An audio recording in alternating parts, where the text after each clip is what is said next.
je suis Yann Fontana, je suis plongeur scientifique à la station biologique de Roscoff. Le travail du plongeur scientifique, ça va être de la mise en place de protocoles expérimentaux, au fond, pour la recherche par exemple, des récoltes qui sont faites soit pour la recherche ou pour l'université.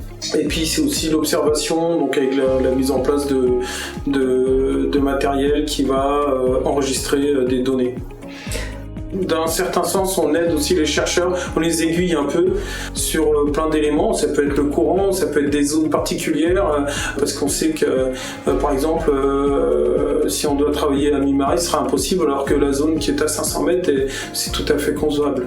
Ce qui est important en fait dans la plongée, c'est pas que la plongée, c'est tout ce qu'il y a autour. C'est que la plateforme elle fonctionne. C'est gérer les compresseurs, gérer le matériel, gérer les véhicules, gérer les gaz.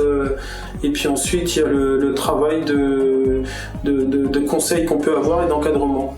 Voilà, que les ingénieurs, les chercheurs, tous les autres plongeurs qui viennent plonger avec nous soient en sécurité, d'abord que ce soit bien bordé au niveau réglementation et ensuite qu'ils soient évidemment en sécurité et que tout se passe aussi au niveau des travaux au fond, que tout soit fait correctement. Ce qui m'émerveille sous l'eau, ça va être plutôt des choses qu'on voit un peu moins souvent. Ça peut être des super visibilités en Bretagne. Ces 15 dernières années que je suis à Roscoff, j'ai vu une fois plus de 30 mètres de visibilité. J'étais à 32 mètres et je voyais mon collègue sur le Zodiac au-dessus. En général, septembre-octobre, à 8h, à 9h, il y a des couleurs extraordinaires et puis on est les seuls à...